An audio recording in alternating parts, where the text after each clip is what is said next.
Okay, here's something to think about. In a world with, what, 8 billion people now, Hmm. do most of us really live? Or are we mostly just surviving? That's quite the opening thought, and it really sets the stage for what we're calling the paradox of the 1%. Right, because it's not just about the money, though. The stats are stark. Credit Suisse says the top 1% hold nearly half the world's wealth. Exactly. That's the common view. But the paradox, or maybe the deeper meaning we're exploring, is about an archetype.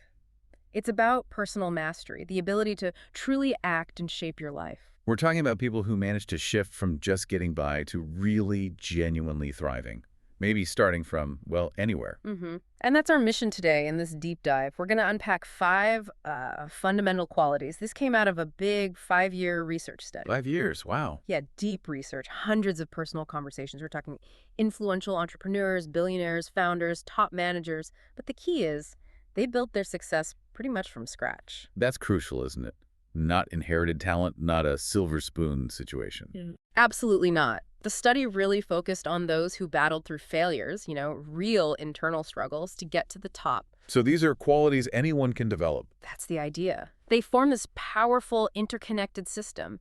And hopefully we can offer you a clear framework, maybe some practical insights you can actually use. Okay, I'm ready. Let's unpack this then. Where do we start? So we've got these 5 pillars. We'll look at each one, sort of contrast the 1% approach with, let's say, more common tendencies. And see what the real advantage is. Exactly. So pillar 1, unwavering responsibility. This is really the foundation, the bedrock of personal power. Okay. Responsibility. Seems basic, but I guess the study found something more. Oh, definitely. It actually talks about a widespread, almost an epidemic, it calls it, of developmental delay. Basically, a habit of shifting blame. Shifting blame. Like how? Well, think about common examples. Blaming your boss for a low salary, right? Instead of, say, proactively discussing your growth or looking for ways to add more value. Or being late because of traffic. When leaving earlier was an option, yeah. Or missing personal deadlines and finding external reasons. The source even mentions some pretty extreme examples. Oh, that's why. Like someone starting a job, going to lunch, and just not coming back. Claiming the job violates their personal boundaries. Wow, that's, a real lack of accountability. It highlights this lack of commitment, absolutely. And the interesting economic point the study makes is this. Go on. Simply accepted responsibility, just basic accountability, is becoming so rare it actually eliminates a lot of competition. It's a scarce skill. So just owning it gives you an edge. That's fascinating. It really is. Yeah. Because it's learnable. So in contrast, the 1%, they live by this rule. It's my life, everything that happens in it, it's my responsibility. Full stop. So if profits dip, they change the strategy. They don't blame the market immediately. They ask, what do we need to do differently? if they're out of shape, They hit the gym. They adjust their habits. If they lose sight of their goals, they don't just distract themselves. no Netflix binge. Haha. Probably not first. They sit in silence and start digging, as the source puts it, looking for the internal causes. They don't break under pressure. They use it to grow. That's a huge psychological shift, isn't it? From passive victim to active agent. Exactly. And that shift is directly linked to gaining power, influence, real control over your life. It unlocks your potential. Okay, so taking responsibility gives you power. But where does that power go? What's next? This seems to lead into the second pillar, long-term play. Precisely. Strategic vision over just grabbing what's right in front of you. Instant gratification. The enemy of progress. And the study connects this to, what, social media? Yeah, the social media and info business illusion, they call it. We're just bombarded constantly with images of overnight success. Making it seem like it should happen tomorrow. Right. And this particularly affects, say, people in their 20s or 30s. They might seek these quick wins, maybe without building a solid foundation first. Impulsive decisions. Right. Oh, chasing immediate gratification. Maybe excessive shopping, constant partying, getting involved in dubious schemes, promising fast money that just isn't sustainable. The source compared it to a kid having a tantrum for a chocolate bar. Yeah, needing it right here, right now.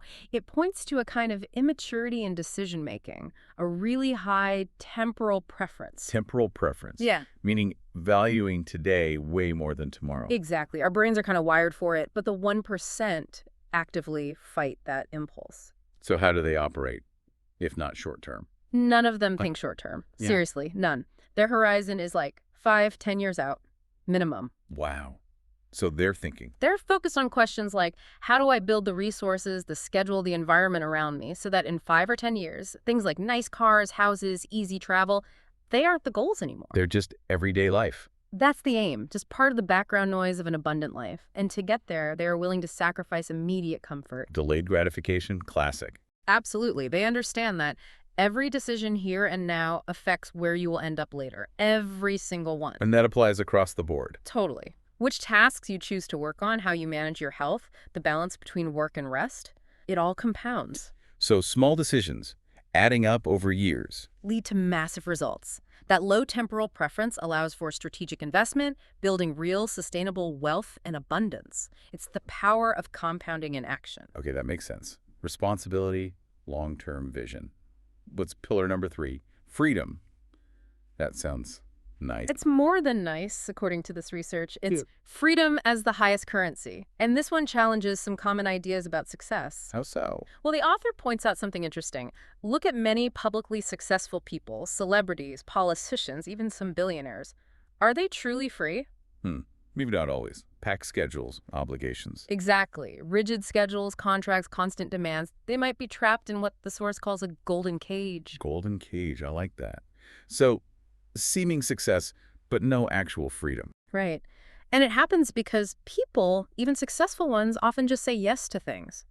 Agreeing to schedules someone else sets, jumping at anything that looks profitable. Without thinking about the cost to their freedom. Yeah. They end up building this cage around themselves instead of building their own life. Yeah. Without consciously making freedom a priority, even huge success can feel like, well, servitude. Wow, so for the 1%, freedom isn't just a perk, it's the main goal. It's the ultimate goal, real freedom. What does that look like, practically? The research defines it in 3 dimensions. First, financial freedom, like not having to check the price before ordering dinner, just knowing it's covered. Simple, but powerful. Second, location freedom. Being able to go anywhere, anytime without asking permission or being tied down. And the third? Time freedom. This is maybe the biggest one. Each day truly belongs to them. They decide how it's spent. That sounds like the dream. Did the author give examples? Yeah, a powerful personal one. Choosing a project that paid, I think it was 3 times less money. Less. Why? Because the higher paying one would have taken away that freedom. It wasn't worth the trade-off. So freedom isn't just a luxury item you get after success. No, it's a strategic asset during the climb. The source says it opens up space where strong ideas are born, projects grow, energy and scale appear. Makes sense. If you're constantly rushing, fulfilling obligations, where's the headspace for innovation? Exactly. Limitations constrain creativity. Freedom fuels it. Okay, this is really shifting my perspective.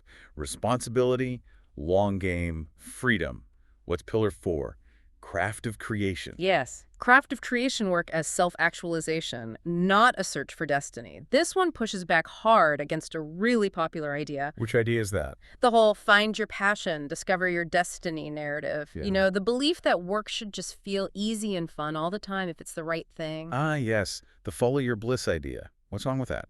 Well, the tendency it can create is passive waiting. People searching for this magical purpose, believing work shouldn't involve real effort or struggle. And if it gets hard? They think, oh, this must not be for me. It's not my destiny. And it can become a convenient excuse for, well, not doing the hard work, for inaction. So you just wait around for lightning to strike. Kind of, but the 1% mindset is radically different here. The author's philosophy is blunt. We like what we are good at. We like what we're good at, not the other way around. Exactly. The ease, the enjoyment, it doesn't come first. It comes later. From accumulated knowledge, from experience, from skills you've built through trial, and importantly, error. So they don't find themselves, they create themselves. It's the core idea. They create themselves. The author mentions talking to dozens of billionaires. Yeah. He never once heard them talk about finding their purpose. Not once. What did they talk about? They talked about how they grinded, how they fell down, how they made mistakes, how they got back up and tried again and again and again. Real grit, a true growth mindset. So the pleasure follows the competence. Precisely. Competence, built through hard work and persistence, leads to enjoyment and results. It's an iterative cycle. Try, fail, learn, adapt, improve, build skills, gain competence, then find flow and satisfaction. That turns the popular narrative completely on its head. Okay, 1 pillar left, number 5. Clear mind. Clear mind, the competitive advantage of discipline and clarity. This one might seem obvious, but the perspective is interesting. How so? It starts with observing how most people treat, say, casual allowances, like drinking alcohol, often without really thinking about its impact on performance. Right. A glass of wine to unwind, a few beers with friends. Pretty standard for many. Sure, and maybe in the past the competitive disadvantage wasn't as stark. Huh. Because, maybe everyone in your field was operating at a similar, perhaps slightly suboptimal level. But things have changed. Massively. The landscape is different now. The competition includes people who are, as the source puts it, young, energetic, sober. The biohackers. You could say that. People in the gym at 7 a.m., tracking their sleep, counting nutrients, consciously avoiding even that one glass of wine because they know it affects their edge. They understand dopamine, sleep cycles, cognitive function. And they're optimizing everything for peak performance. Right. It's a totally different game. So how does the 1% approach this? Very strategically. They don't drink at all. Not necessarily, but when they indulge, if they do, it's usually calculated. It's when they are already on top, the source says. When the systems are built, the team is in place, the resources are there. When they can afford to switch off for a bit and nothing critical will break. Exactly. They see avoiding alcohol, especially during the building phase, as giving them a huge head start, more productive hours, a clearer mind, higher energy levels. The author had a personal rule about this. Yeah, pretty direct. Want to drink wine? First enter the top 1%. First make results, show who you are, build, achieve. Then you can do what you want, but not vice versa. He called alcohol like a weight. Like carrying a 10, 15-kilogram weight on your leg during a marathon. It just slows you down unnecessarily when you're trying to get ahead. But clear mind is broader than just alcohol, really. Oh, much broader. It's a whole approach. Optimizing human performance through conscious choices about sleep, nutrition, exercise, stress management. Treating your body and mind like the high-performance instruments they are. Because even small edges in clarity add up to significant separation in a super competitive world. It's a strategic asset. Okay, wow. 5 pillars. Responsibility, long-term play, freedom, craft of creation, clear mind. That's a lot. But how do they fit together? That's maybe the most fascinating part. They aren't just a list of traits. They're interconnected, like an ecosystem. An ecosystem. How? Their real power comes from how they interact, how they reinforce each other. It creates this multiplier effect. Okay, walk me through that. How does responsibility connect? Responsibility is the absolute bedrock. Without it, forget long-term play, you'll just make excuses. Forget real freedom, you won't take the actions needed. Forget the craft, you won't persist. And forget a clear mind, you won't have the discipline. So it all starts there. What about long-term play? Well, that requires the discipline that comes from responsibility, right? And it needs the clear vision from having a clear mind.